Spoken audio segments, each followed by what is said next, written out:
We have a lot of fun. My son and my daughter, they love being physical. So it's like, Dad, look at what I can do now. I think it's natural at that age to play. So we love to play. I love to play. Uh-oh, no, not on Grandma's bed.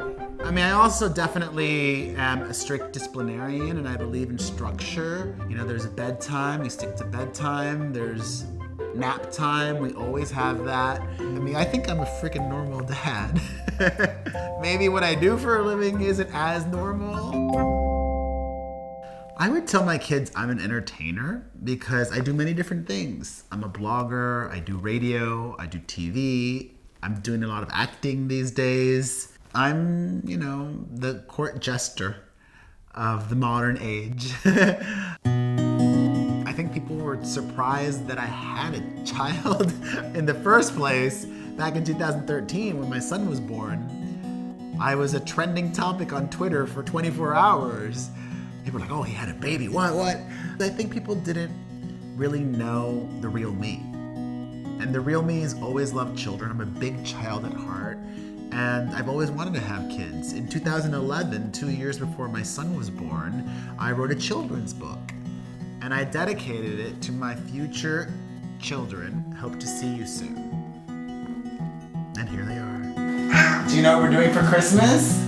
Mia is a firecracker. She's not one to be bossed around. And I think that might be the case with a lot of second children. They need to stake their claim. They need to be seen and be heard. And she is. Hey. She's a happy baby. She's almost always smiling. My son Mario is the opposite of me when I was young. He's a very easy, relaxed child. Okay. Aquí están los bomberos. My thinking on only speaking to them in Spanish at home is that's the way I was raised, and it worked for me. And I think as a parent, you want not just what you had, but you want what you had and better for them. I wanted to have my own biological children because of many reasons. I think it's a cultural thing. I am Cuban. Both of my parents are from Cuba. Spanish was my first language, and there's just something about Latino culture that from day one, it instills in you this desire and need to procreate.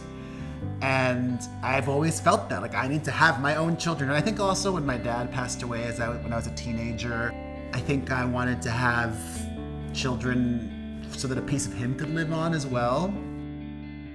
So I explored many options before deciding on surrogacy. I just thought that was the best, safest, legal way to do it instead of asking a friend or asking a relative or who knows the other ways people do it. There's many ways. Picking an egg donor is like dating.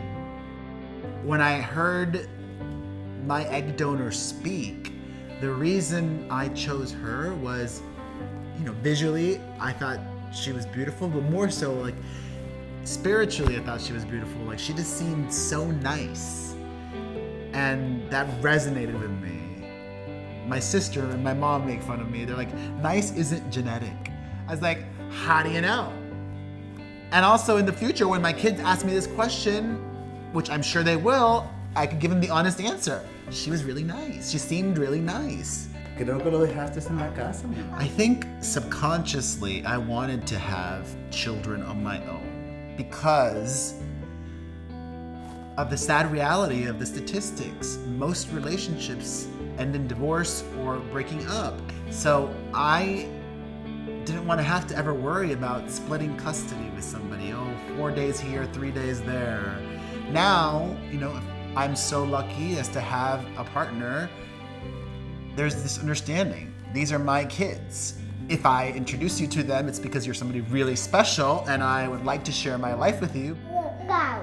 Cow, very good. I'm more than happy being single while also completely having the door wide open to husband material.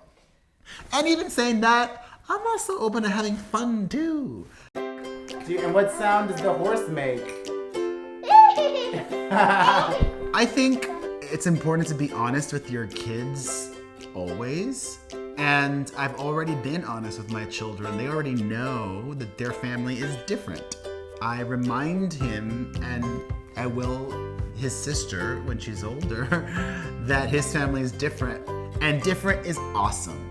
And, you know, in the future, if somebody bullies him, I would try to first just explain that that person doesn't really understand your family. Because if they understood how awesome your family is, that they wouldn't be bullying you.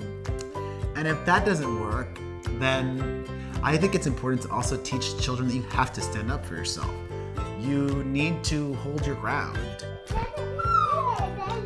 You know, given what I do for a living, I think I'm in a good position to just teach my children. And as LGBT families, like, I think it's important just to try to educate ourselves and everybody else that we really are more similar than we are different.